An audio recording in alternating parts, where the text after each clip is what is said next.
Hi everyone, welcome back to another Therapy Tip Tuesday. My name is Miss Lauren and you can find me in the Comac office. For the end of September into October, I'll be giving you all my favorite therapy tips that I love to use in my own sessions. With the new season comes many different and exciting ways to incorporate your child's speech and language goals into the activities that you are doing.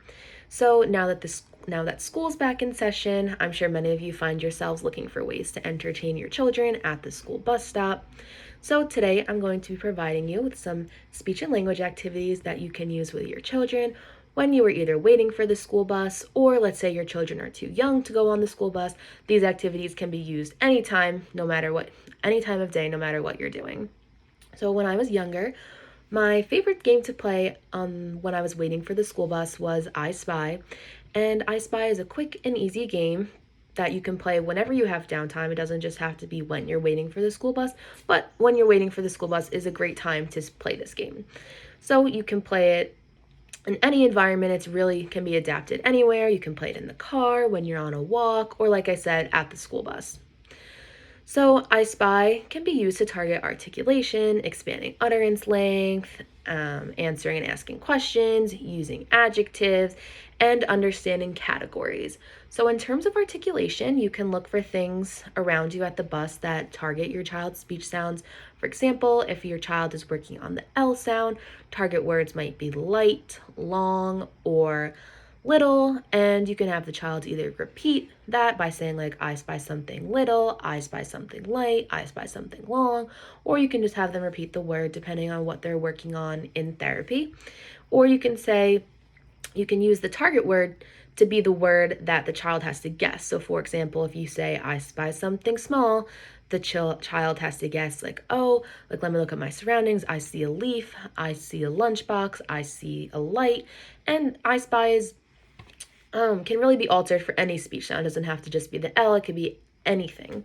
And it's also great for getting children to expand their utterances because the words I spy a or I spy something serve as a sentence starter, which really encourages children to automatically expand their utterances when they're speaking. And for children who are working on learning semantic categories, another fun game to play while waiting is the categories game. So similar to I Spy, it's a fun and easy game that can be adapted to anywhere you play. You don't need any materials or you don't need to set anything up. So it's super quick for when you just have a couple minutes to spare at the bus stop.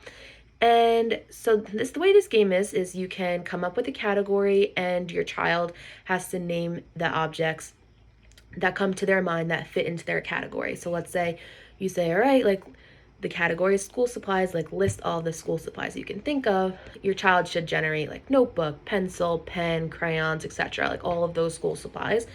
And if you think that might be too difficult for your child, there's several ways you can alter this game. So the first way would be telling your child that you're going to be playing the categories game and you are going to be giving them an object and they have to name that category. So instead of them having to generate all the objects that come in one category, they just have to come up with what category fits that object best. So for example, you could say we're going to be playing the categories game and your object is a pencil. What category is it in? And they have to identify that it is in the school supplies category and so on. And so if you need to alter it again, if let's say that's still too abstract or difficult for your child, then you could say, you could offer them two choices. So the example would be like, which one is a school supply? Is it a watermelon or a pencil? And then from that, if the child answers correctly, you could say, yes, you're right, a pencil is a school supply. Or let's say they answered incorrectly and they said that the watermelon is the school supply. Then you could say, nope, a watermelon fits into the food group. The pencil is a school supply. Just reaffirming what the correct semantic category is for each item. And if you wanted to change it just a little bit, you could play what does not belong. So you could think of 4 items, 3 that go together, 1 that doesn't. And you can, so for example, it'd be like if you want to stick with that school supplies trend, they're going to school, you could say, I have 4 options. I have a ruler, a pencil, a notebook, and a dog. Which one does not belong? And the child then should answer, the dog does not belong. If they don't, you can break it down and you can go through each one. Like you could say, like, is a ruler a school supply? Yes. Is a pencil a school supply? Yes. Is a notebook a school supply? Yes. Is a dog a school supply? No, a dog is not a school supply.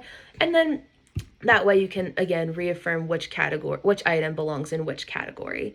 So that's what the thing that I love about the categories game is, that it really can be altered to fit the needs of each child that you are playing with, because not every child is working towards the same goals and not every child is working at the same level. So this is a quick game that you can really play anywhere. But it's great for when you have some downtime waiting for that school bus. So that wraps up today's Therapy Tip Tuesday, and I will see you all next week when I share some more therapy tips.